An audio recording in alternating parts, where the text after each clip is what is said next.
Good morning everyone. आज हम परीक्षा धाम का सेकंड चैप्टर करने वाले हैं, जिसका नाम है टॉपिक का नाम है मध्य प्रदेश के पड़ोसी राज्य।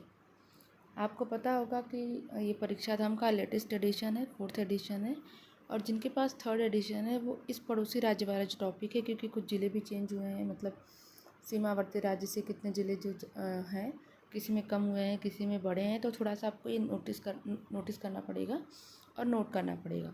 तो चलिए हम शुरू करते हैं। आप नई वाली परीक्षा धाम से पुरानी वाली परीक्षा धाम जिसके पास भी है अपडेट कर सकते हैं। तो चलिए हम शुरू करते हैं।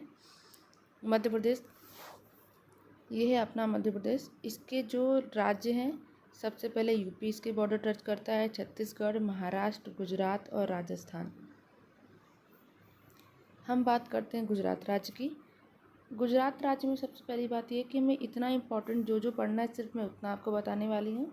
जो इम्पोर्टेंट नहीं है सिर्फ आप एक बार देख लेना, वो ज़रूरी नहीं है एमपी के हिसाब से।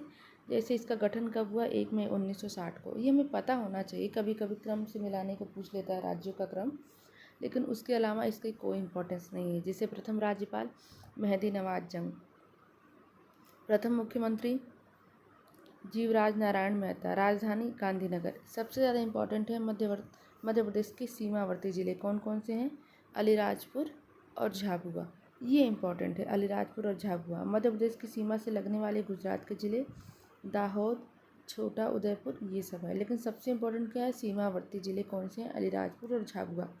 इसके अलावा सबसे ज़रूरी चीज़ है कि न्यूनतम सीमा गुजरात से स्पर्श करती है।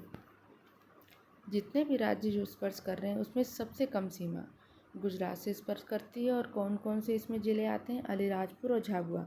नमक, कपास और मूंगफली के उत्पादन में भारत में इसका प्रथम स्थान है। गुजरात नमक के उत्पादन में फर्स्ट है, कपास के उत्पादन में भी और मूंगफली के उत्पादन में भी। अब हम नेक्स्ट देखते हैं यूपी राज्य। यूपी मतलब उत्तर प्रदेश। 24 जनवरी 1950 को इसका गठन हुआ। प्रथम राज्यपाल सरोजनी नायडू हैं। खुर्रम जी पेरोसा मोदी 1950 के बाद हुई, 1950 के पहले सरोजनी नायडू थी। प्रथम मुख्यमंत्री गोविंद बल्लभ पंत। राजधानी लखनऊ। अब ये देखना है सीमावर्ती ज़िले, ये इम्पॉर्टेंट है। जिस प्रकार से गुजरात सबसे कम सीमा बनाता है एमपी के साथ, उसी तरीके से उत्तर प्रदेश सबसे अधिक सीमा बनाता है एमपी के साथ। इसमें ज़िले कौन कौन से हैं, मुरैना, भिंड, दतिया, शिवपुरी, अशोकनगर, सागर, टीकमगढ़, निवाड़ी, छतरपुर, पन्ना, सतना, रीवा, सिंगरौली, मऊगन। ये सीमावर्ती ज़िले हैं। कुल मिला के 14 अर्थात 14 ज़िले हैं जो एमपी से लगे हुए हैं। अब मध्य प्रदेश की सीमा से लगने वाले यूपी के ज़िले, यूपी के कौन कौन से ज़िले लगते हैं, आगरा, इटावा, जालौन, झांसी, ललितपुर, महोबा, बांदा, चित्रकूट, प्रयागराज, मिर्ज़ापुर, सोनभद्र। ये जो ज़िले हैं वो यूपी के ज़िले हैं। हमें ध्यान ज़्यादा क्या रखना है, सीमावर्ती ज़िले एमपी के कौन कौन से हैं। अब आगे हम देखते हैं। मध्य प्रदेश की सबसे ज़्यादा सीमा यूपी से स्पर्श करती है, जैसा कि मैंने आपको बताया कि एमपी की सबसे ज़्यादा सीमा यूपी से स्पर्श करती है। कहीं कहीं दिया जाता है कि राजस्थान से भी स्पर्श करती है, लेकिन आप 99% बुक्स में देखेंगे आपको यही दिखेगा कि यूपी से स्पर्श करती है। दूध और आम के उत्पादन में यूपी का भारत में प्रथम स्थान है। अब हम देखते हैं राजस्थान राज्य की। राजस्थान राज्य, इसका गठन कब हुआ, 30 मार्च 1949 को। प्रथम राज्यपाल सरदार गुरुमुख निहाल सिंह, प्रथम मुख्यमंत्री हीरालाल शास्त्री, राजधानी जयपुर। मध्य प्रदेश के सीमावर्ती जिले मुरैना, श्योपुर, शिवपुरी, गुना, राजगढ़, आगरमालवा, मंदसौर, नीमच, रतलाम और झाबुआ। ये 10 जिले हैं जो इस मध्य प्रदेश के सीमावर्ती जिले हैं। कौन कौन से, मुरैना, श्योपुर, शिवपुरी, गुना, राजगढ़, आगरमालवा, मंदसौर, नीमच, रतलाम, झाबुआ। आपको लग रहा होगा कि ये ज़िले कैसे याद होंगे, इतने टफ हैं यार, ऐसा मुझे भी लगता था। पर जैसे ही आप एमपी का मैप बनाना शुरू करेंगे, डेली मैप बनाइए। सिर्फ मैप बनाना है और उसमें ज़िलों को फिल करना है और कुछ भी आपको नहीं करना है। धीरे धीरे धीरे धीरे आपको सारे सीमावर्ती ज़िले याद हो जाएंगे, आपको पता भी नहीं चलेगा, और इतने ईजिली तरीके से याद हो जाएगा कि आपको इस पर एक्स्ट्रा एफर्ट डालने की ज़रूरत नहीं पड़ेगी। चलिए अब हम देखते हैं मध्य प्रदेश की सीमा से लगने वाले राजस्थान के ज़िले। धौलपुर, करौली, सवाई माधोपुर, कोटा, बारा, झालावाड़, भीलवाड़ा, चित्तौड़गढ़, प्रतापगढ़, बांसवाड़ा। अभी तक तो एमपीपीएससी ने ऐसे क्वेश्चंस पूछे नहीं हैं, लेकिन अगर आपको देखना हो तो आप देख सकते हैं। इम्पॉर्टेंट क्या है, संगमरमर, चांदी और टंगस्टन, इसके उत्पादन में भारत में इसका प्रथम स्थान है। चंबल नदी घाटी परियोजना एमपी और राजस्थान की संयुक्त परियोजना है। अब देखिए ये देखते हैं हम कि एमपी जिला पोर्टल के अनुसार सीधी जिले की सीमा यूपी से नहीं लगती है, मंडला जिले की सीमा छत्तीसगढ़ से लगती है। मतलब ये है कि कहीं कहीं दिया रहता है कि एमपी यूपी से सीधी जिले की सीमा नहीं लगती है, तो जिस हिसाब से क्वेश्चन रहेगा उस हिसाब को से आपको आंसर मार्क करना पड़ेगा। अब नेक्स्ट हम देखते हैं महाराष्ट्र राज्य को गठन कब हुआ, 1 मई 1960 को। गुजरात का भी गठन कब हुआ था, 1 मई 1960 को। तो गुजरात और महाराष्ट्र दोनों का गठन कब हुआ, 1 मई 1960 को। प्रथम राज्यपाल सर कुंवर महाराज सिंह बम्बई राज्य के प्रथम राज्यपाल थे। राज्यपाल 1960 महाराष्ट्र राज्य के गठन के समय राज्यपाल श्री प्रकाश थे। मुख्यमंत्री यशवंतराव चव्हाण थे। राजधानी मुंबई। अब सीमावर्ती जिले, एमपी के सीमावर्ती जिले कितने लग रहे हैं, तो अलीराजपुर, बड़वानी, खरगोन, खंडवा, बुरहानपुर, बैतूल, छिंदवाड़ा, सिवनी, बालाघाट और पाडुरना। ये इम्पॉर्टेंट है कि कुल अब 10 जिले लगते हैं। पहले 10 जिले नहीं लगते थे, अब टोटल 10 जिले लगते हैं, क्योंकि बालाघाट से अलग, छिंदवाड़ा से अलग होकर पाडुरना हो गया है। तो ये आपको ध्यान देना है। एमपी की सीमा से लगने वाले महाराष्ट्र के जिले गोंदिया, भंडारा, नागपुर, अमरावती, बुल्ढाना, जलगांव, धुले और नंदुरबार। ये इतना इम्पोर्टेंट नहीं है। वस्त्र उत्पादन और शक्कर के उत्पादन में अग्रणी राज्य है। अब हम आगे बात करते हैं छत्तीसगढ़ राज्य की। गठन कब हुआ, एमपी के साथ ही 1 नवंबर 2000 को, विभाजन के बाद। वैसे तो एमपी का गठन आपको पता ही, 1 नवंबर 1956। प्रथम राज्यपाल दिनेश नंदन सहाय। प्रथम मुख्यमंत्री अजीत जोगी। राजधानी रायपुर। अब देखिए इम्पोर्टेंट ये सीमावर्ती जिले कौन कौन से, सिंगरौली, सीधी, शहडोल, अनूपपुर, डिंडोरी, मंडला, बालाघाट। अब एमपी की सीमा से छत्तीसगढ़ के कौन कौन से जिले लग रहे हैं, Balrampur, Surajpur, Korea, Mungeli, Kabirdham, Rajnandgaon, MCB, GPM, MCB मतलब महेंद्रगिरी, चिरमिरी, भरतपुर, जीपीएम मतलब गोरेला, पिंडरा, मारवाही और केसीजी मतलब खैरागढ़, खुई खदान और गंदई। विशेष क्या, टीन और लौह उत्पादन करने वाले अग्रणी राज्य कौन से हैं, तो वो है छत्तीसगढ़। अब देखिए हम, ये इम्पॉर्टेंट है, बहुत ज़रूरी है, इसको आपको ध्यान में रखना है कि जैसे कि मुरैना है, इसकी सीमा 2 राज्यों से लगती है, राजस्थान से और उत्तर प्रदेश से। इसी तरीके से शिवपुरी है, इसकी सीमा यूपी राजस्थान से। मतलब ये कि मुरैना, शिवपुरी दोनों की सीमा यूपी व राजस्थान से लगती है। फिर सिंगरौली यूपी से भी लगता है और छत्तीसगढ़ से भी। बालाघाट छत्तीसगढ़ और महाराष्ट्र, क्योंकि साथ में आ जाता है, आप देखो कि मैप में।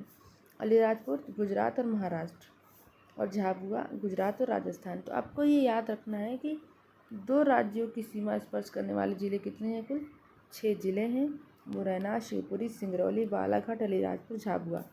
और किन किन राज्यों से करते हैं ये भी हमें ध्यान रखना है। अब देखिए मध्य प्रदेश के अंतर्वर्ती जिले, अब टोटल कितने हो गए हैं, 18। ऐसी सीमा अंतर्वर्ती जिले से ऐसे जिलों से है जिनकी सीमा अन्य राज्यों को स्पर्श नहीं करती, जैसे मुरैना, शिवपुरी, सिंगरौली। अभी हमने पढ़ा ना, राजस्थान को स्पर्श कर रहा है, उत्तर प्रदेश को, छत्तीसगढ़ को। लेकिन ये जो सीमाएं हैं वो ये जो ज़िले हैं वो किसी भी राज्य की सीमा को टच नहीं करते हैं। कौन कौन से ज़िले हैं, ग्वालियर, विदिशा, उज्जैन, धार, इंदौर, देवास, शाजापुर, सीहोर, भोपाल, रायसेन, होशंगाबाद, हरदा, दमोह, कटनी, जबलपुर, नरसिंहपुर, उमरिया एवं मैहर। मतलब ये कि हम जब ये बॉर्डर पूरा पढ़े हैं ना, कौन कौन से ज़िले लग रहे हैं, उन ज़िलों को हटा दिया जाए तो बाकी बचे जो ज़िले हैं वो हो जाएंगे अंतर्वर्ती ज़िले। अब देखिए यूपी के ज़िले भाई जो हमने पढ़ा वही फिर से इसको एक समरी के रूप में दिया है। आप चाहे तो इसका स्क्रीनशॉट लेके पुरानी बुक में अपने अपडेट कर सकते हैं। अब आता है तीसरा चैप्टर, मध्य प्रदेश का पुनर्गठन एवं संभाग। इसको किस तरीके से इन लोगों ने डिवाइड किया है, 1947 की स्थिति, जब देश आज़ाद हुआ तब कैसी थी, 1 नवंबर 1956 की स्थिति उस समय कैसा था, और जब छत्तीसगढ़ से अलग हुआ तब कैसी स्थिति थी। तो चलिए हम देखते हैं। Part A, state, central, province एवं बरार। ये देखिए मध्य भारत, भोपाल, विंध्य प्रदेश, बघेलखंड, दंडकारण्य, छत्तीसगढ़, विदर्भ, बरार, मध्य प्रदेश, इस तरीके की स्थिति थी। अब देखिए आप, मध्य प्रदेश राज्य के निर्माण के पहले मध्य भाग को सीपी, जो उसका मेन सेंट्रल वाला जो भाग है, सेंट्रल पार्ट, मध्य भाग, उसको हम सीपी एंड बरार नाम से जाना जाता था। सेंट्रल प्रोविंस की स्थापना 2 नवंबर 1861 को की गई थी, जबकि बरार की स्थापना हैदराबाद से पृथक करके 1936 में। सेंट्रल प्रोविंस एंड बरार कह रहे हैं, बरार किससे अलग हो रहा है? हैदराबाद से। सेंट्रल प्रोविंस अलग है, उसकी स्थापना 1861 में कर दी गई थी, जबकि बरार की स्थापना हैदराबाद से पृथक कर 1936 में की गई थी। तो पार्ट ए, इसकी राजधानी क्या थी? नागपुर। इसमें इसके प्रथम मुख्यमंत्री पंडित रविशंकर शुक्ल थे। वर्तमान में एकमात्र मकड़ाई रियासत, जो कि हरदा जिले में है, सेंट्रल प्रोविंस में शामिल किया गया है। तो सेंट्रल प्रोविंस जो मध्य भाग था उसको हम सेंट्रल प्रोविंस एंड बरार कहते थे। सेंट्रल प्रोविंस की स्थापना कब हुई? 1861 में, और इसके बरार की स्थापना हैदराबाद से अलग होकर हुई थी। पार्ट ए की राजधानी नागपुर को बनाया गया था। इसके प्रथम मुख्यमंत्री कौन थे? पंडित रविशंकर शुक्ल। और एमपी की एकमात्र रियासत बची है मकड़ाई, जो कि सेंट्रल प्रोविंस से इसमें शामिल किया गया है। अब पार्ट ए में शामिल कुछ क्षेत्र या रियासतें, कौन कौन से रियासतें शामिल थी? तो जैसे जसपुर छत्तीसगढ़, विदर्भ, मकड़ाई, सरगुजा, कवर्धा, खैरागढ़, रायगढ़, कोरिया, बस्तर, सारंगढ़। मतलब ये कौन कौन से राज्य में आती हैं रियासतें और कहाँ कहाँ है, ये हमें देखना है। इसमें आप देख सकते हो कि सिर्फ मकड़ाई, हरदा जो है वो एमपी की रियासत है, बाकी तो अब अलग अलग राज्यों में हो चुके हैं। पार्ट बी, उसको हम कहते थे मध्य भारत प्रांत। सरदार वल्लभ भाई पटेल के प्रयत्न से 22 अप्रैल 1948 को इस प्रदेश की 22 रियासतों के नरेशों ने एक अनुबंध पर हस्ताक्षर किया, जिसके फलस्वरूप मध्य भारत राज्य ने आकार लिया। जवाहरलाल नेहरू ने ग्वालियर में मध्य भारत राज्य की स्थापना का उद्घाटन किया। किसने? मध्य भारत राज्य की स्थापना का जवाहरलाल नेहरू ने। कहाँ पर किया? ग्वालियर में। प्रयत्न किसने किया था राज्यों के एकीकरण को? हम सबको पता है कि सरदार वल्लभ भाई पटेल जी ने। तत्कालीन प्रशासनिक दृष्टि से 16 जिलों में विभक्त किया गया था, जिसमें इंदौर जिला भी एक था। शीतकालीन राजधानी ग्वालियर, ग्रीष्मकालीन राजधानी इंदौर। 2 राजधानियाँ थीं। शीतकालीन जब ठंडी होती थी तो ग्वालियर, और जब गर्मी होती थी इंदौर। क्यों? क्योंकि मालवा क्षेत्र में आता है और मालवा की जलवायु सम जलवायु है। 28 मई 1948 को मध्य भारत का गठन किया गया, जिसमें ग्वालियर के जीवाजी राव सिंधिया को राजप्रमुख कौन थे? जीवाजी राव सिंधिया। इंदौर के यशवंत राव होलकर को द्वितीय को उप राज्य प्रमुख नियुक्त किया गया। इस समय मध्य भारत को United state of Gwalior, Indore या मालवा यूनियन के नाम से भी जाना जाता था। मध्य भारत के प्रथम निर्वाचित मंत्रिमंडल के प्रधान लीलाधर जोशी थे। तत्पश्चात गोपी कृष्ण विजयवर्गीय, तकतमल जैन और मिश्रलाल गंगवाल मुख्यमंत्री बने। निर्वाचित मंत्रिमंडल के प्रधान कौन थे? लीलाधर जोशी। इसके बाद अलग अलग लोग बनते गए। अब पार्ट बी में शामिल क्षेत्र कौन से हैं? आप पॉज करके स्क्रीनशॉट ले सकते हैं, देख सकते हैं कि कौन कौन से राज्य हैं। मैं आपको एक बार रिपीट कर देती हूँ, मतलब बोल कर बता देती हूँ। होलकर रियासत इंदौर, सिंधिया रियासत ग्वालियर, देवास सीनियर, देवास जूनियर, बड़वानी, भूमिया, जावरा, पिपलोदा, राजगढ़, काठीवाड़ा, रतलाम, धार, अलीराजपुर, सीतामऊ, मथवार और मुहम्मदगढ़। ये जो है पार्ट बी के शामिल क्षेत्र हैं। अब हम आते हैं पार्ट सी पर। बुंदेलखंड और बघेलखंड की रियासतों को मिलाकर विंध्य प्रदेश का गठन किया गया। बुंदेलखंड को मिलाया और बघेलखंड को मिला दिया गया तो विंध्य प्रदेश बन गया। वीपी मेनन, इनकी उपस्थिति में रीवा और नौगांव में मार्च 1948 में हस्ताक्षर किए गए। जिससे उस समय आपने देखा कि पार्ट बी में सरदार वल्लभ भाई पटेल के प्रयासों से, और जब वीपी मेनन की उपस्थिति में रीवा और नौगांव में मार्च 1948 में हस्ताक्षर किए गए। 4 अप्रैल 1948 को विंध्य प्रदेश का उद्घाटन किसने किया? NV गॉडगिल द्वारा किया गया। सर्वप्रथम इस राज्य को रीवा तथा बुंदेलखंड 2 इकाइयों के रूप में रखा गया, जिनमें राज प्रमुख रीवा के महाराजा कौन थे? मार्तंड सिंह देव थे। कप्तान अवधेश प्रताप सिंह बुंदेलखंड एवं बघेलखंड में कामता प्रसाद सक्सेना के नेतृत्व में 2 मंत्रिमंडल का गठन किया गया। 14 अप्रैल 1949 को इस सरकार ने इस्तीफा दे दिया। गठन किया गया और 1949 में इस सरकार ने इस्तीफा दे दिया। मतलब ये कि इनके नेतृत्व में अवधेश प्रताप सिंह और बुंदेलखंड में कामता प्रसाद सक्सेना, ये 2 लोग, इनके नेतृत्व में मंत्रिमंडल का गठन किया गया। ज़्यादा सरकार चली नहीं, 1949 को इस सरकार ने इस्तीफा दे दिया। फिर 2 अप्रैल 1952 को आम चुनाव के बाद विंध्य प्रदेश के मुख्यमंत्री शंभुनाथ शुक्ल को बनाया गया। इस मंत्रिमंडल में गृह मंत्री लाला राम वाजपेयी, शिक्षा मंत्री महेंद्र कुमार, उद्योग मंत्री दान बहादुर सिंह और न्याय मंत्री गोपाल चरण को बनाया गया। इतना इम्पोर्टेंट नहीं है, पर आपको पता होना चाहिए कि पार्ट ए बी सी क्या क्या हैं, कौन कौन से हैं, मंत्री कौन से थे और उनकी राजधानियाँ कौन कौन सी थी, मोटा मोटी में पता होना चाहिए। पर आपको इतना भी डिटेल में जाने की ज़रूरत नहीं है। पर हाँ, एक बार जैसे कि कंपटीशन बढ़ रहा है तो एक बार इसको आप अच्छे से देख लीजिएगा, या फिर दोबारा आप इस लेक्चर को सुन लेंगे तो आपके दिमाग में ये चीज़ें बैठ जाएंगी। चीफ कमिश्नर के स्थान पर कस्तूरी संथानम लेफ्टिनेंट गवर्नर नियुक्त किए गए और प्रारंभ में इस राज्य की 2 राजधानियाँ थी, रीवा और नौगांव। ये बहुत कम बुक्स में मिलता है। बाद में केवल रीवा को ही मुख्य राजधानी के रूप में चुना गया। मतलब रीवा बघेलखंड, नौगांव बुंदेलखंड, तो 2 राजधानी बना दी गई होंगी। बाद में सोचा गया कि चलो ठीक है, रीवा को ही एक मेन राजधानी बनाया जाए। अब इसमें रियासतें कौन सी थी? रीवा, पन्ना, ओरछा, समधर, दतिया, नौगांव, अजयगढ़, मैहर, सुरीला, भैंसुदा, छतरपुर, गरौली, बिजावर, कोठी। तो ये सब जो ज़िले हैं, मतलब रियासतें हैं, ये पार्ट सी में शामिल थी। अब देखिए भोपाल को एक स्वतंत्र राज्य बनाकर पार्ट सी के अंतर्गत शामिल किया गया। पूछा जाता है MPPSC में कि भोपाल राज्य उस समय कौन से पार्ट के अंतर्गत आता था? तो पार्ट सी। प्रारंभ में नवाब हमीदुल्ला खान भोपाल के भारत संघ में विलय के पक्ष में नहीं थे। प्रजामंडल आंदोलन हुआ। इसके दबाव के कारण 1 जून 1949 को भोपाल का विलय भारत संघ में कर दिया गया। श्री NB बनर्जी को यहाँ का मुख्य आयुक्त नियुक्त किया गया। तो कब गठन किया गया विलय में? भोपाल का विलय कब किया गया? तो 1 जून 1949 को। 1952 में आम चुनाव के बाद शंकर दयाल शर्मा को भोपाल का मुख्यमंत्री बनाया गया। आपको पता ही है कि जो शंकर दयाल शर्मा जी हैं वो देश के राष्ट्रपति भी रह चुके हैं, और ये भी हमारे लिए बहुत इम्पोर्टेंट क्वेश्चन हो जाता है। शंकर दयाल शर्मा को पेपर के पहले आप ज़रूर पढ़ के जाइएगा डिटेल से। खैर, इस बुक में भी कवर किया है।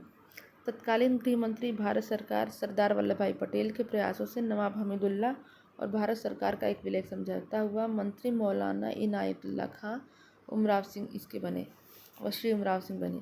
भोपाल विधानसभा के अध्यक्ष श्री सुल्तान मोहम्मद खां एवं उपाध्यक्ष श्री लक्ष्मी नारायण अग्रवाल थे। तत्कालीन भोपाल राज्य में शामिल 14 तहसीलें थीं। कौन कौन सी? भोपाल, रायसेन, इछावर, बैरसिया, बुधनी, गैरतगढ़, सिलवानी, सीहोर, आष्टा, नसरुल्लागंज, गौहरगंज, बरेली, बेगमगंज, उदयपुर।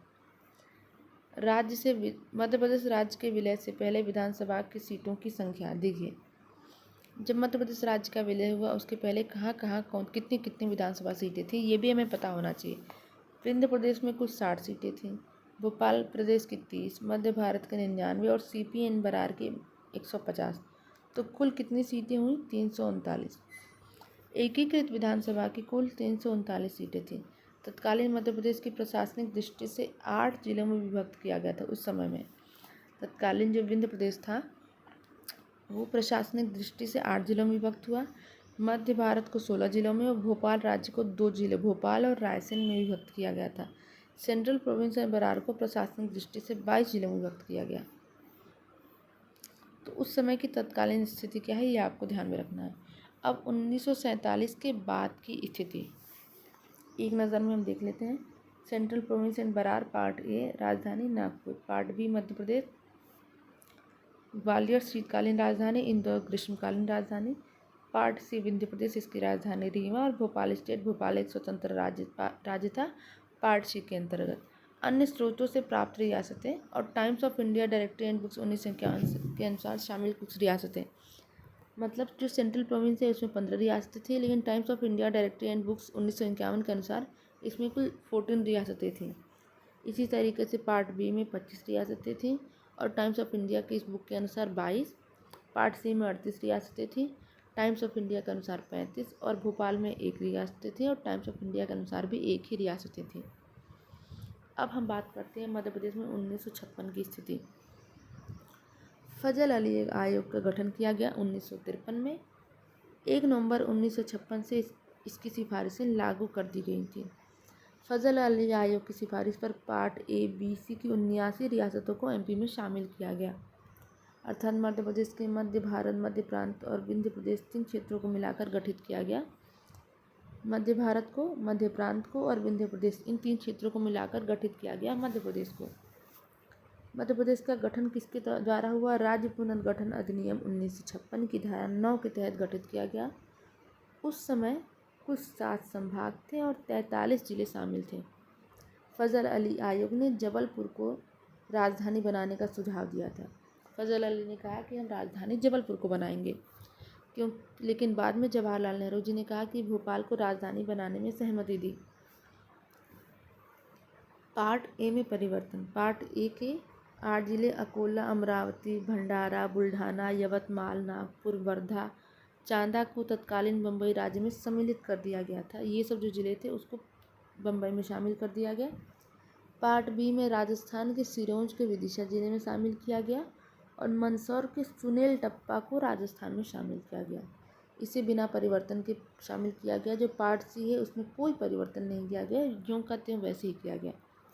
मध्य प्रदेश की स्थिति आप देख सकते हो कैसे कैसे था। 1947 में part A, part B, part C में। 1956 में 43 जिले बन गए और वर्तमान में कुल 55 जिले हैं।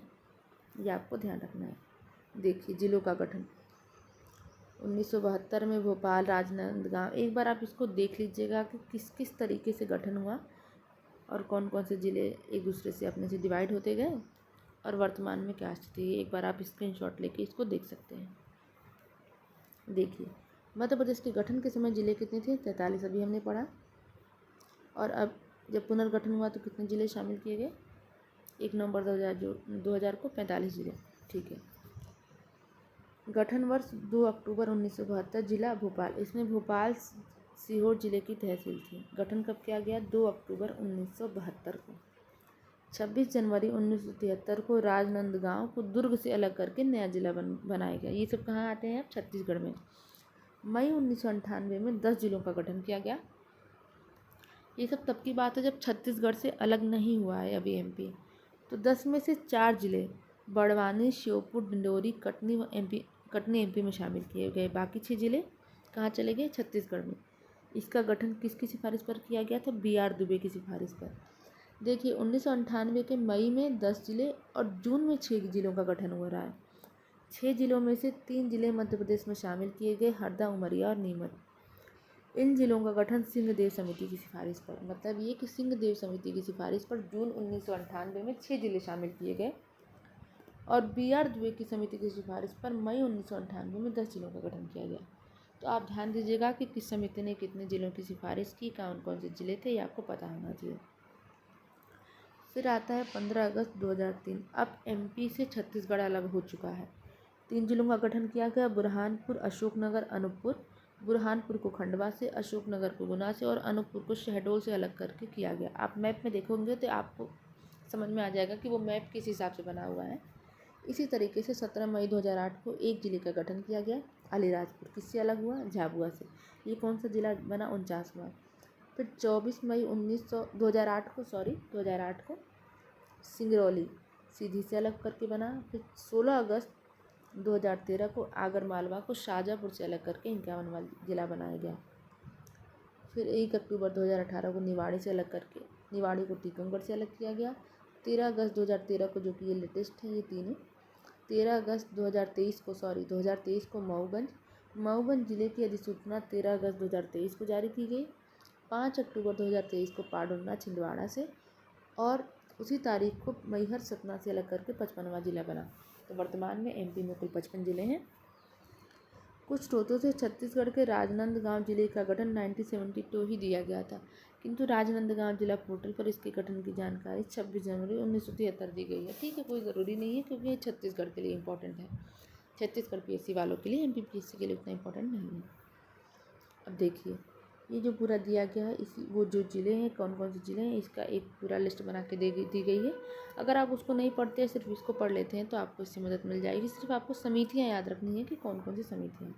आप चाहें तो इसका स्क्रीनशॉट ले सकते हैं। भोपाल जिले की गठन की अधिसूचना 13 सितंबर 1972 को की गई थी और 2 अक्टूबर 1972 को भोपाल जिले का गठन किया गया। तो आपको डेट याद होनी चाहिए। मध्य प्रदेश राज्य पुनर्गठन विधेयक 2000 लोकसभा द्वारा कब पारित किया गया? 31 जुलाई 2000 को। राज्यसभा द्वारा 9 अगस्त 2000 को। राष्ट्रपति द्वारा स्वीकृति कब मिली? 25 अगस्त 2000 को।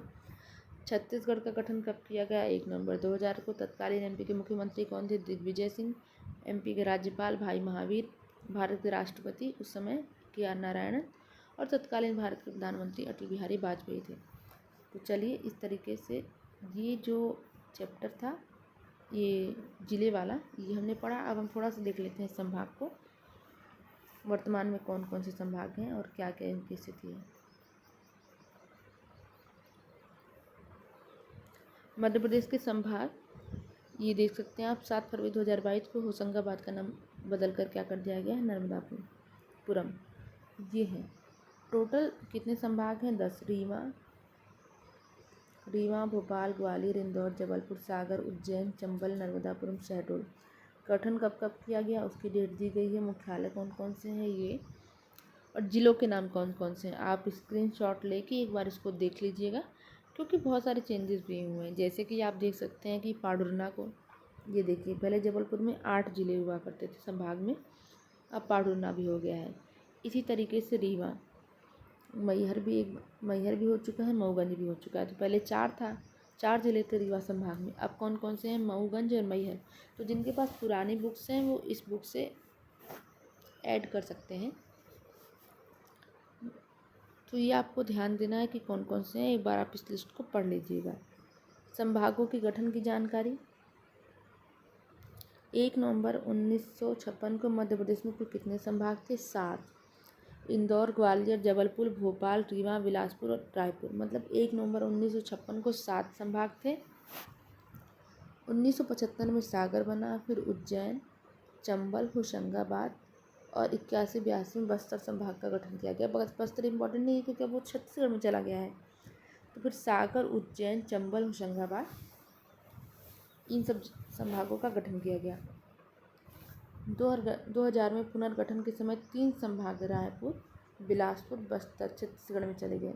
2000 में मध्य प्रदेश में संभागों की संख्या 9 थी। 2008 में शहडोल संभाग का गठन किया गया और शहडोल 2008 में ही होशंगाबाद संभाग का नाम बदलकर नर्मदापुरम कर दिया गया। फरवरी 2022 में होशंगाबाद शहर का नाम भी बदलकर नर्मदापुरम कर दिया गया। तो ये आपको थोड़ा सा देख लेना है क्या क्या है, आप इसको देख लीजिएगा। इसके थोड़ा सा पॉज करके पढ़ सकते हैं। अब देखिए इम्पोर्टेंट है, सबसे सर्वाधिक क्षेत्रफल वाला संभाग जबलपुर है। सबसे ज़्यादा क्षेत्रफल, न्यूनतम क्षेत्रफल वाला संभाग शहडोल है। सर्वाधिक जनसंख्या के मामले में इंदौर फर्स्ट पे है, न्यूनतम जनसंख्या शहडोल। तो क्षेत्रफल में जबलपुर फर्स्ट पे है, न्यूनतम क्षेत्रफल वाला संभाग शहडोल है। जनसंख्या के मामले में इंदौर फर्स्ट पे है, न्यूनतम जनसंख्या वाला संभाग शहडोल है। तो क्षेत्रफल और न्यूनतम जनसंख्या दोनों में शहडोल फर्स्ट पे आता है। अब लिंगानुपात की बात करते हैं। चंबल लिंगानुपात के मामले में सबसे कम है और सर्वाधिक साक्षरता जबलपुर की है। दीनबंधु अभियान फुटपाथ पर रहने वाले भिक्षुओं एवं पुनर्वास के लिए इंदौर संभाग में शुरू किया गया है। भिक्षुकों के पुनर्वास के लिए दीनबंधु अभियान कहाँ शुरू किया गया है? इंदौर में। 2012 से डिंडोरी जबलपुर संभाग का हिस्सा है। इसमें पहले यह शहडोल से संभाग में शामिल था।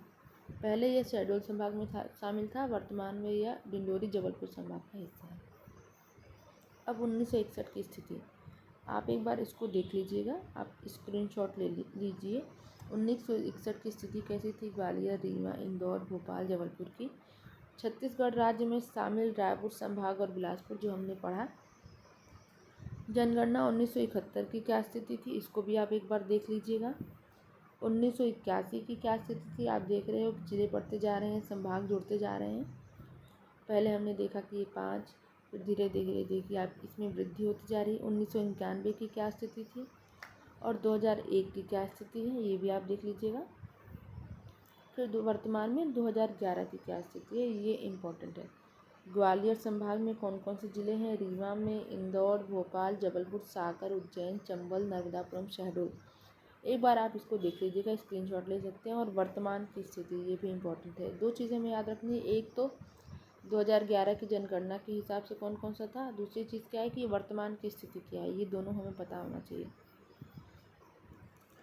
अब संभागों के गठबंधन से संबंधित कन्फ्यूजन वाले पॉइंट ये ज़रूरी है कि मध्य प्रदेश संभागों के गठन की जानकारी संबंधित जनगणना कार्य निर्देशालय द्वारा मध्य प्रदेश द्वारा तैयार की गई पुस्तिका से ली गई है। संभागों के गठन की जानकारी किससे ली गई है? जनगणना कार्य निदेशालय मध्य प्रदेश।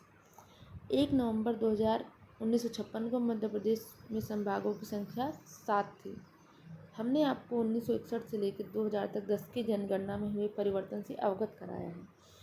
आपको एक पता चल जाएगा, क्योंकि जनगणना भी हमारा एक टॉपिक है, तो इससे आपको बहुत मदद मिलेगी। परीक्षा धाम वालों ने ये चीज़ बहुत अच्छी कर दी है। परंपरागत पुस्तकें और हमारे प्रथम संस्करण में भी 1956 में 8 संभागों का उल्लेख किया गया है। हालांकि यह जानकारी सही नहीं है, तो जो पहला वाला संस्करण है उसमें आप चेंज कर सकते हैं। आपको एग्ज़ाम देते समय विकल्प के आधार पर अपने स्वविवेक से ही सही उत्तर का चयन करना होता है। क्या क्या होता है कि कभी कभी एग्जैक्ट हमें पता नहीं होता है, तो जिस हिसाब से ऑप्शन है उस हिसाब से हमें डिसीजन लेना होता है। अब देखते हैं कर्क रेखा से संबंधित।